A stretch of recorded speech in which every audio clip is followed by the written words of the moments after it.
ನಮಸ್ಕಾರ ವೀಕ್ಷಕರೇ, ನಿಮ್ಮ ಜಾತಕದಲ್ಲಿ ಗುರು ಯಾವ ರಾಶಿಯಲ್ಲಿದ್ದಾಗ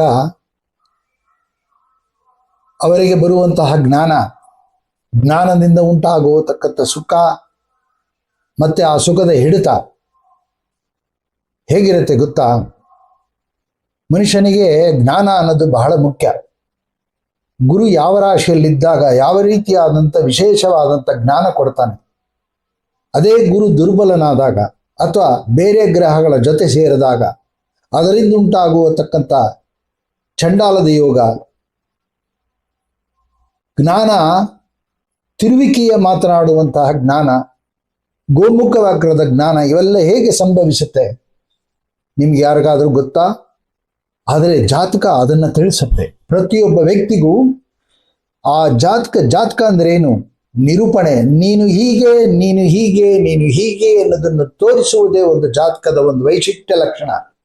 ಅದನ್ನ ನಾವು ಜಾತಕದಲ್ಲಿ ಗುರು ಯಾವ ರಾಶಿಯಲ್ಲಿ, 12 ರಾಶಿಯಲ್ಲಿ ನಿಮ್ಮ ಜಾತಕದಲ್ಲಿ ಯಾವ ರಾಶಿಯ ಮನೆಯಲ್ಲಿ ಗುರು ಸ್ಥಿತನಾಗಿದ್ದಾನೆ, ಅದರಿಂದ ಉಂಟಾಗುವತಕ್ಕಂಥ ಫಲಗಳೇನು, ಅದನ್ನು ನೀವು ತಿಳ್ಕೋಬೇಕು ಅಂತ ಕುತೂಹಲ ಇದ್ದರೆ ಈ ವಿಡಿಯೋವನ್ನು ಕೊನೆವರೆಗೂ ವೀಕ್ಷಣೆ ಮಾಡಿ. ಇಷ್ಟ ಆದರೆ ಲೈಕ್ ಮಾಡಿ, ಶೇರ್ ಮಾಡಿ, ಸಬ್ಸ್ಕ್ರೈಬ್ ಮಾಡಿ, ಕಮೆಂಟ್ ಬಾಕ್ಸ್ ತಿಳಿಸಿ. ಆರೇಖಾ ಆಸ್ಟ್ರೋಟೆಕ್ಗೆ ಸ್ವಾಗತ. ನಾನು ಜಿ.ಕೆ. ಗುರುರಾಜ್. ಬನ್ನಿ, ಮೊದಲಿಗೆ ಮೇಷರಾಶಿಯಲ್ಲಿ ಗುರು ಇದ್ದರೆ ಏನಾಗುತ್ತೆ, ಯಾವ ರೀತಿ ಆ ಗುರು ಆ ಮೇಷರಾಶಿಯಲ್ಲಿದ್ದಾಗ ಆ ಜಾತಕಸ್ಥರಿಗೆ ನಿಮಗೆ ಯಾವ ರೀತಿ ಫಲ ಕೊಡ್ತಾನೆ. ಇಲ್ಲಿ ತಂತ್ರಗಾರಿಕೆಯನ್ನ ತಂದು ಕೊಡ್ತಾನೆ. ಜಾತಕಸ್ಥರಿಗೆ ಒಂದು ರೀತಿಯಾದಂಥ ತಂತ್ರಗಾರಿಕೆಯಿಂದ ಇರುವಂತಹ ಒಂದು ಗುಣ, ನಿಯತ್ತಿನ ಗುಣ, ಇದು ತುಂಬ ಬಹಳ ಮುಖ್ಯ. ಜೊತೆಗೆ ಕಬ್ಬಿಣದ ಪದಾರ್ಥಗಳಲ್ಲಿ ವ್ಯಾಪಾರ ಮಾಡಿದರೆ ಲಾಭ ಉಂಟಾಗುವತಕ್ಕಂಥ ಒಂದು ಗುಣ, ಐಶ್ವರ್ಯವಂತರು, ಎಲ್ಲರ ಜನಗಳನ್ನ ಮನಸ್ಸನ್ನು ಗೆಲ್ಲುವಂತಹ ಒಂದು ಲಕ್ಷಣ ಈ ಗುರು ಮೇಷರಾಶಿಯಲ್ಲಿದ್ದರೆ ಆಗುತ್ತೆ. ಇನ್ನು ವೃಷಭ ರಾಶಿಯಲ್ಲಿದ್ದರೆ ಸ್ವಲ್ಪ ಕೋಪಿಷ್ಠರಾಗಿರ್ತಾರೆ, ಅವಸರದಲ್ಲಿ ತುಡಿಕೆಯನ್ನು ಮಾಡ್ತಾರೆ. ಇವರಿಗೆ ಕೆಲವು ಸಮಯದಲ್ಲಿ ಇನ್ನೊಬ್ಬರ ಮೇಲೆ ವಿಶ್ವಾಸ ಮಾಡಬೇಕಾದ್ರೆ ಬಹಳ ಆಲೋಚನೆ ಮಾಡ್ತಾರೆ. ಹಣ ಮತ್ತೆ ಅನ್ನಕ್ಕಾಗಿ ಮಧ್ಯ ವಯಸ್ಸನ್ನು ಬಹಳ ಕಷ್ಟಪಟ್ಟಿರ್ತಾರೆ. ತದನಂತರ ಮಧ್ಯ ವಯಸ್ಸಿನ ನಂತರ ಒಂದು 45-50 ದಾಟಿದ ಮೇಲೆ ಒಂದು ಜೀವನ ಒಂದು ಹಂತಕ್ಕೆ ಬರುತ್ತೆ, ಉತ್ತಮವಾದ ಜೀವನವನ್ನು ನಡೆಸ್ತಾರೆ. ಇನ್ನು ಮಿಥುನ ರಾಶಿಯಲ್ಲಿ ಗುರು ಇದ್ದರೆ ಮಾತು ಮತ್ತೆ ಬರವಣಿಗೆ, ಅಧ್ಯಯನ, ವಿವಿಧ ವಿಷಯಗಳಲ್ಲಿ ತಿಳ್ಕೊಳ್ಳುವಂತಹ ಒಂದು ಆಸಕ್ತಿ, ಒಂದೇ ವಿಷಯದಲ್ಲಿ ತೊಡಗಿರುವಂತಹ ಒಂದು ಭಾಗದಲ್ಲಿ ವಿಶೇಷವಾದಂಥ ಗಮನ ಕೊಟ್ಟು ಸರಿಯಾಗಿ ಮಾತನಾಡ್ತಾರೆ. ಇನ್ನು ಕಟಕ ರಾಶಿಯಲ್ಲಿ ಗುರು ಇದ್ದರೆ ಭಾವನಾತ್ಮಕವಾದಂಥ ವಿಶೇಷವಾದಂಥ ಜ್ಞಾನ, ಸರಿಯಾದ ತಿಳುವಳಿಕೆಯಿಂದ ನೋಡಿ. ಕಟಕ ರಾಶಿಯಲ್ಲಿ ಗುರು ಇದ್ದರೆ ಸರಿಯಾದ ತಿಳುವಳಿಕೆಯ ಜ್ಞಾನದಿಂದ ಸರಿಯಾಗಿ ಯಥಾವತ್ತಾಗಿ ಮಾತಾಡ್ತಾರೆ. ಅಪಶಬ್ದಗಳನ್ನು ಮಾತಾಡೋದಿಲ್ಲ, ಇನ್ನೊಬ್ಬರ ಮನಸ್ಸಿಗೆ ನೋವುಂಟು ಮಾಡುವಂಥ ರೀತಿಯಲ್ಲಿ ಮಾತನಾಡಲ್ಲ. ಗುರು ಹಿರಿಯರಲ್ಲಿ ಬಹಳವಾದಂಥ ಭಕ್ತಿ ಕೊಡ್ತಾರೆ, ಕುಟುಂಬದಲ್ಲಿ ಕಾಳಜಿಯನ್ನು ವಹಿಸ್ತಾರೆ, ಮತ್ತೆ ಮನೆಯಲ್ಲಿ ಯಾಗ ಯಜ್ಞಾದಿಗಳ ಶುಭ ಕಾರ್ಯಗಳನ್ನು ಮಾಡುವಂತಹ ಗುಣಲಕ್ಷಣಗಳು ಇವರಲ್ಲಿ ತುಂಬಾ ಇರುತ್ತೆ. ಇನ್ನು ಸಿಂಹರಾಶಿಯಲ್ಲಿ ಗುರು ಇದ್ದರೆ ಜನನಾಯಕ, ಧೈರ್ಯ, ದಾನ ಧರ್ಮ ಮಾಡೋದರಲ್ಲಿ ತುಂಬಾ ಎತ್ತಿದ ಕೈ, ಧನಾಢ್ಯನಾಗಿರ್ತಾರೆ, ತನ್ನದೇ ಆದ ಮರ್ಜಲ್ಲಿ ಬದುಕ್ತಾರೆ, ತನ್ನ ಇನ್ನೊಬ್ಬರ ಅಂಗಲ್ಲಿ ಬದುಕೋದಿಲ್ಲ. ಹಾಗೂ ಕನ್ಯಾ ರಾಶಿಯಲ್ಲಿ ಗುರು ಇದ್ದರೆ ಬ್ಯಾಂಕಿಂಗ್ ಡಿಪಾರ್ಟ್ಮೆಂಟ್ಗೆ ಸಂಬಂಧಪಟ್ಟಂತ ಕೆಲಸಗಳನ್ನು ತುಂಬ ಚೆನ್ನಾಗಿ ನಿರ್ವಹಣೆ ಮಾಡ್ತಾರೆ. ಇವರು ಚೆನ್ನಾಗಿ ಕೆಲಸ ಮಾಡ್ತಾರೆ. ರೈತಾಪಿ ಜೀವನದಲ್ಲಿ ತುಂಬ ಸುಗ್ಗಿಯನ್ನು ಪಡಿತಾರೆ. ಗುರು ಹಿರಿಯರಲ್ಲಿ ಸ್ವಲ್ಪ ಭಕ್ತಿ ಮಾಡಿದ್ರೆ ಇನ್ನೂ ಉತ್ತಮವಾದಂಥ ಜೀವನವನ್ನು ಇವರು ನಡೆಸ್ತಾರೆ. ಇನ್ನು ತುಲಾ ರಾಶಿಯಲ್ಲಿ ಗುರು ಇದ್ದರೆ ಇದು ಸ್ತ್ರೀಯರಿಗೆ ಬಹಳ ಏಳಿ ಮಾಡಿಸಿದಂಥ ಒಂದು ರಾಶಿ. ಎಲ್ಲ ರಾಶಿಗಳಲ್ಲೂ ಸ್ತ್ರೀಯರಿಗೆ ಇದೇ ರೀತಿ ಫಲ ಇರುತ್ತೆ. ಆದರೆ ತುಲಾ ರಾಶಿಯಲ್ಲಿ ಗುರು ವಿಶೇಷವಾದಂಥ ಬಲವನ್ನ ಮತ್ತು ಹಾಗೂ ಫಲವನ್ನ ನಿರ್ದಿಷ್ಟವಾಗಿ ಕೊಡ್ತಾನೆ, ತೀರ್ಮಾನವಾಗಿ ಕೊಡ್ತಾನೆ. ಅದು ಬಹಳ ವಿಶೇಷ ಸ್ತ್ರೀಯರಿಗೆ.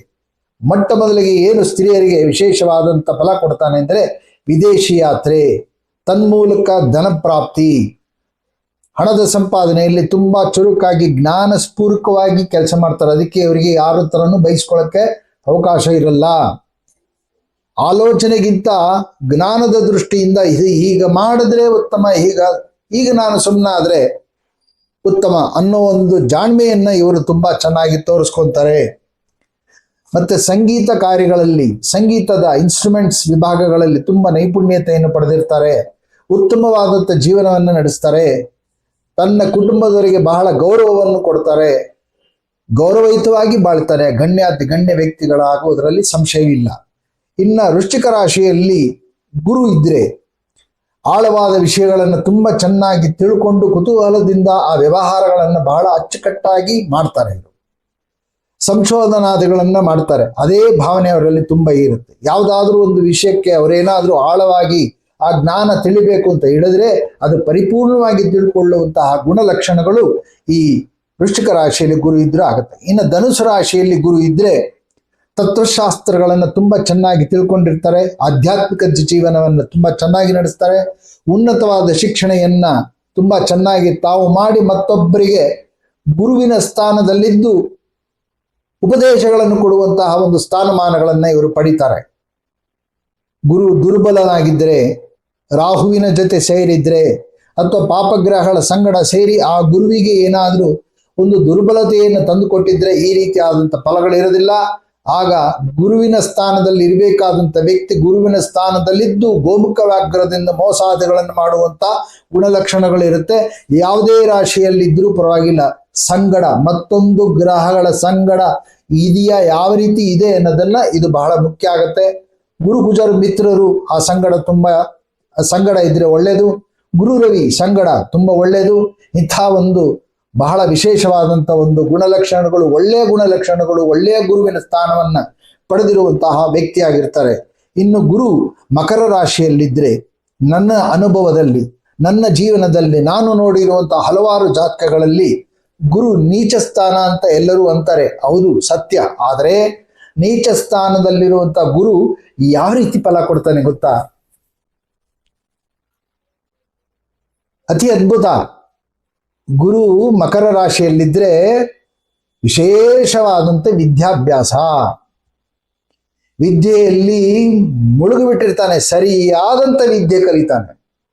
ಆಧ್ಯಾತ್ಮಿಕ ಲೈನಲ್ಲಿ ತುಂಬಾ ಅಚ್ಚುಕಟ್ಟಾಗಿರ್ತಾನೆ. ಮತ್ತೊಬ್ಬರ ಸುದ್ದಿಗೆ ಹೋಗೋದಿಲ್ಲ. ನೋಡಿ, ಜ್ಞಾನ ಅನ್ನೋದು ಬಹಳ ಮುಖ್ಯ. ಬುದ್ಧಿ ಬೇರೆ, ಜ್ಞಾನ ಬೇರೆ. ಬುದ್ಧಿ ಒಂದು ಸ್ಥಿಮಿತ, ಜ್ಞಾನ ಅಪಾರ. ಅದಕ್ಕೆ ಲೈಬ್ರರಿ, ಅದಕ್ಕೆ ಅದೇನದು ಭಂಡಾರ ಅಂತ ಕರೀತಾರೆ, ಜ್ಞಾನ ಭಂಡಾರ ಅಂತ ಕರೀತಾರೆ. ಅದು ಹೇಳಲಿಕ್ಕೆ ಸಾಧ್ಯ ಇಲ್ಲ. ಹಾಗಾಗಿ ಮಕರದಲ್ಲಿ ಗುರು ಇದ್ದಾಗ ವಿಶೇಷವಾದಂಥ ಜ್ಞಾನವನ್ನ ತುಂಬಾ ಆಳವಾಗಿ ಇಳಿತಾನೆ. ತುಂಬಾ ಚೆನ್ನಾಗಿ ಲೌಕಿಕ ವಿದ್ಯಾಭ್ಯಾಸ ಆಗ್ಬೋದು ಅಥವಾ ಪಾರಮಾರ್ಥಿಕ ವಿದ್ಯಾಭ್ಯಾಸ ಆಗಿರ್ಬೋದು, ಬಹಳ ಅಚ್ಚುಕಟ್ಟಾಗಿ ಚೆನ್ನಾಗಿ ವಿದ್ಯಾಭ್ಯಾಸವನ್ನ ಮಾಡ್ತಾನೆ. ವಿದೇಶಿ ಪ್ರವಾಸಗಳನ್ನು ಮಾಡ್ತಾನೆ. ಎತ್ತರದಲ್ಲಿರ್ತಾನೆ. ಕ್ಯಾಪ್ಟನ್ಶಿಪ್ ಅನ್ನು ಪಡೆದಿರ್ತಾನೆ. ಮಧ್ಯದಲ್ಲಿ ಒಂದು ಚೂರು ಆ ನೀಚಾವಸ್ಥೆಯಲ್ಲಿರುವಂಥ ಗುರುವಿಗೆ ಸ್ವಲ್ಪ ಆಗಾಗ ಅಡೆತಡೆಗಳಾಗುತ್ತೆ. ಶನಿ ಏನಾದರೂ ವೀಕ್ಷಣೆ ಮಾಡಿದರೆ ಮೂರನೆಯ ದೃಷ್ಟಿಯಿಂದ, ಗುರುವಿಗೆ 11ರಲ್ಲಿ ಶನಿ ಇದ್ದಾಗ, ಅಂದ್ರೆ ಶನಿಗೆ 3ರಲ್ಲಿ ಗುರು ಇದ್ದಾಗ ಶನಿ ನೋಡ್ತಾನೆ ತತ್ಕ್ಷಣದಲ್ಲಿ. ಅವನ ದೃಷ್ಟಿ ನೈಜವಾದಂಥ ಕ್ರೂರವಾಗಿರೋದ್ರಿಂದ ಸ್ವಲ್ಪ ಆಗಾಗ ಅಹಂಕಾರ ದುರಹಂಕಾರಗಳನ್ನು ತೋರಿಸುವುದರಿಂದ ಇವರಲ್ಲಿ ಇಷ್ಟು ಜ್ಞಾನ ಇದ್ರೂ ಸಹಿತ ಕೆಲವು ಸಮಯದಲ್ಲಿ ಯಾಕೆ ಇವರು ಈಗ ಆಡ್ತಾರೆ ಅನ್ನೋ ಒಂದು ಪ್ರಶ್ನೆಯಲ್ಲಿ ಉದ್ಭವ ಆಗತ್ತೆ. ಆದರೆ ಇವರು ವಿಶಾಲ ಹೃದಯವಂತರು. ಬಹಳ ತತ್ಕ್ಷಣದಲ್ಲಿ ಕೋಪದಲ್ಲಿ ಮಾತಾಡ್ತಾರೆ. ಅಷ್ಟೇ ಬೇಗ ಶಾಂತರಾಗುವಂತಹ ಗುಣಲಕ್ಷಣಗಳು ಇವರಲ್ಲಿ ತುಂಬಾ ಇದೆ. ಇನ್ನು ರಾಶಿಯಲ್ಲಿದ್ರೆ ಸಾಮಾನ್ಯವಾಗಿ ಎಲ್ಲರೂ ಒಪ್ಪಿಕೊಳ್ಳುವಂತಹ ವಿಚಾರ ಗುಣಗಳು ಉಳ್ಳಂತಹ ಹೊಸ ರೀತಿಯಾದಂತಹ ಹೊಸ ವಿಚಾರಗಳನ್ನ ಆಸಕ್ತಿಯಿಂದ ಇವರು ಆವಿಷ್ಕಾರವನ್ನ ಕಂಡುಹಿಡಿತಾರೆ. ಸಮಾಜಕ್ಕೆ ಉಪಕಾರ ಮಾಡುವಂಥ ಗುಣ, ವಿಜ್ಞಾನದ ಶಾಸ್ತ್ರ, ಹೊಸ ಆಲೋಚನೆಗಳು ಬರುವಂತಹ ಒಂದು ವಿಚಾರಗಳು ಇವರಲ್ಲಿ ತುಂಬಿ ತುಳುಕಾಡ್ತಾ ಇರುತ್ತೆ. ಮಾನವೀಯತೆ ಹೆಚ್ಚಿರುತ್ತೆ. ಒಳ್ಳೆಯ ಉದ್ಯೋಗವನ್ನ ಮಾಡ್ತಾರೆ. ಇನ್ನು ಗುರು ಮೀನರಾಶಿಯಲ್ಲಿದ್ದರೆ ಆಧ್ಯಾತ್ಮಿಕತೆ, ಕರುಣೆ, ಭಕ್ತಿ ಮತ್ತು ಕಲ್ಪನಾ ಶಕ್ತಿಯಲ್ಲಿ ತುಂಬಿರ್ತಾರೆ. ಇತರರಿಗೆ ಸಹಾಯ ಮಾಡುವಂತಹ ಮನೋಭಾವನೆ ಇವರಲ್ಲಿ ತುಂಬಾ ಇರುತ್ತೆ. ಗುರುವಿನ ಸ್ಥಾನವನ್ನು ಪರಿಪೂರ್ಣವಾಗಿ ತುಂಬಿ ಇನ್ನೊಬ್ಬರಿಗೆ ಉಪದೇಶ ಮಾಡಿ ಅವರಿಗೆ ಆ ಜೀವನದ ಮಾರ್ಗವನ್ನು ತೋರಿಸುವಂತಹ ಒಂದು ಗುಣಲಕ್ಷಣಗಳು ಇವರಲ್ಲಿ ತುಂಬಾ ತುಳುಕಿರುತ್ತೆ. ಇಂಥ ಗುರುವಿನ ಒಂದು ವಿಶೇಷವಾದಂಥ ಬಲ, ಜ್ಞಾನ ಇನ್ನೂ ಬೇರೆ ಬೇರೆ ಗ್ರಹಗಳ ಜೊತೆ ಸೇರಿದ್ರೆ ಗುರು ಇನ್ನೂ ಇದಕ್ಕಿಂತ ಹೆಚ್ಚಾದಂಥ ಜ್ಞಾನವನ್ನ ಜ್ಞಾನ ಪೀಠಿಕಾ ಎಂಬತಕ್ಕಂಥ ಪ್ರಶಸ್ತಿಗಳನ್ನೆಲ್ಲ ತಗೊಳ್ಳುವಂತಹ ಒಂದು ಮಟ್ಟಕ್ಕೆ ಕರ್ಕೊಂಡು ಹೋಗುವಂತಹ ವಿಚಾರಗಳನ್ನು ಮುಂದಿನ ವಿಡಿಯೋದಲ್ಲಿ ತಿಳಿಸ್ತೀನಿ ಅಂತ ಹೇಳ್ತಾ, ಇಷ್ಟ ಆದರೆ ಲೈಕ್ ಮಾಡಿ, ಶೇರ್ ಮಾಡಿ, ಸಬ್ಸ್ಕ್ರೈಬ್ ಮಾಡಿ, ಕಮೆಂಟ್ ಬಾಕ್ಸ್ ತಿಳಿಸಿ. ಧನ್ಯವಾದಗಳು. ಶ್ರೀಕೃಷ್ಣ.